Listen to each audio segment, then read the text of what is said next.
how was the influences that describe the sound of the identity of the band? Wow, that's what would describe? I think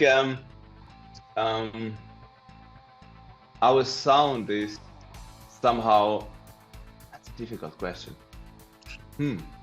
I would say that whatever Apocalyptica does, it has always this deeper level of intensity. So that's how we like the music, that it always has a lot of substance. No matter even if it would be very calm and beautiful, but it needs to have very much inner substance. So that's that's what I basically call as metal. For me, metal is it's an attitude more than the music style, you know. And Apocalyptica is a metal band with very organic sound, which of course comes from the cellos, that everything is very organic in that way. Even we would use a lot of electronics, all this kind of effects and manipulation on the sound. Still, because the origin of the sound is cello, everything is very organic. So it's organic metal. Wow, that sounds weird. Sounds very interesting. It's interesting because the people will watching this video after, and so I think this is organic metal. I think this is the people will say some things about the band and compare than what they hear. Yeah, but organic metal sounds a little bit like tofu, you know, that it's not the real thing. No, a lot of people think a lot of the different things, and if people can feel the music and stay good with listening to the music, it will be okay and say what they means for them. And you know, but our purpose is kind of to transfer emotions, you know, with instrumental music and especially, but also with vocals. We want to create this kind of platform for people to experience the music their own way, and kind of build this landscape that people can dive into themselves, you know, into their thoughts and emotions, and experience something special. So that's what the intensity is for. Oh, amazing and excellent description. And what are some of the challenges the band has faced over the years, and how you have overcome them? Wow, we've been around for so long time, so there's been so much challenges that we could write a full book out of it. But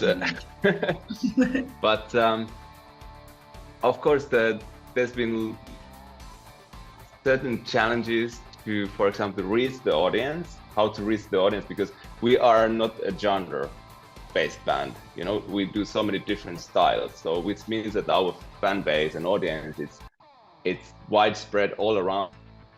It's different people, different ages, all around the world. You know, different socioeconomic classes or economical levels, and there's not a single typical Apocalyptica fan.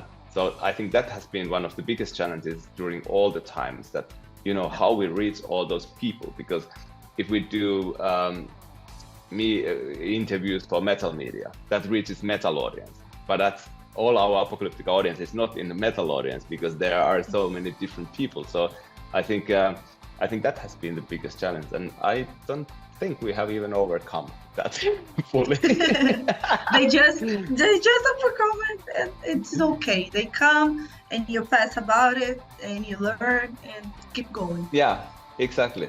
So that has been one of the challenges. Of course, the biggest challenges that we have overcome is, of course, how to be a band. You know, band is always a very complicated organism. It's like we say, it's like a marriage with no benefits. And marriage with 4 people, between 4 people. So it's very complicated, and that has created a lot of challenges. But we have overcome those, because we figured out that we always need to talk whenever there is anybody faces problems on an individual level, or in the context with other members or something, that we need to talk those things through, because otherwise they start to grow really bad. And there's been good and bad times in the band, but luckily we've been clever enough to solve all the problems at one point and at some point, and found out the ways, you know, how to communicate better, because communication is always the key. Yeah, always. That's true. And the next question talks a little bit about the challenges and the band thing. It's about the creative process. And how is the band creative process when you work together, writing and recording and planning a new tour? We are changing the creative process pretty much all the time, because we try to find new ways to work, and, you know, to new ways to create music. But let's say if we talk about like songwriting, like original music, usually I or Perttu mainly. I write the song, and sometimes I make the arrangement very ready. And of course, then as a band, we together we then combine, and, you know, we change it and adjust it and so on. So I think the composing part is usually that everybody does alone, the majority of it. And then arranging is sometimes also like somebody does alone the arrangement, and then we just do it.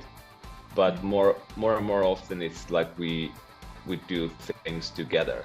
So we try to do as much as possible together to really get everybody's feel to the music what we do. But we are changing the creative process all the time. And of course, then getting ready to tour and arranging the songs for tour and figuring that out, that's stuff we do all together. Amazing. And how was the pandemic, the COVID, affected the band and the way to change, to perform and make lives, and the relationship with the fans and the public? Okay, first of all, I have to say that we in Finland, we were very lucky that pandemic didn't really hit hard us. You know, restrictions, yes, but, you know, as what it comes for health, Finland was surviving super easy comparing to other countries. So from that point of view, that perspective, there's nothing to complain. But if I say how it has changed our approach to things, of course, that suddenly the main thing was taking away.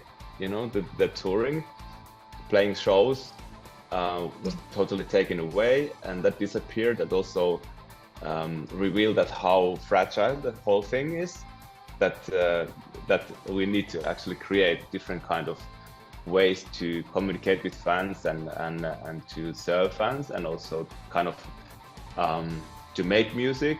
You know, it affected, of course, the budgets because it was financially super hard hit. But I think the best thing was that it really teach us so well to appreciate what we have. That what a privilege it is to be able to play and to tour all around the world, and we have fans everywhere. And like now we come to Brazil, it's incredible. And you know, that kind of things, I think when you get used to certain things, you don't actually really appreciate them in that way, that they become like a normal and a routine. You know, I don't mean that it's negative, but, you know, like it's like, okay, we just do this, and this is going like this and this and this, and you are in the train that is going somewhere. And then the COVID kind of took the train off the tracks, and you had to figure out that actually, do I want to be a passenger on the train, or do I want to be the driver who decides which path, you know, the whole thing. So I think the pandemic teach us a lot of this kind of being, how to be on the top of things more, how to be more aware and more conscious of how we want to spend our time, what we want to do, and why. I think that brought a lot of this kind of reasoning and this kind of process of evaluating every decision what we do.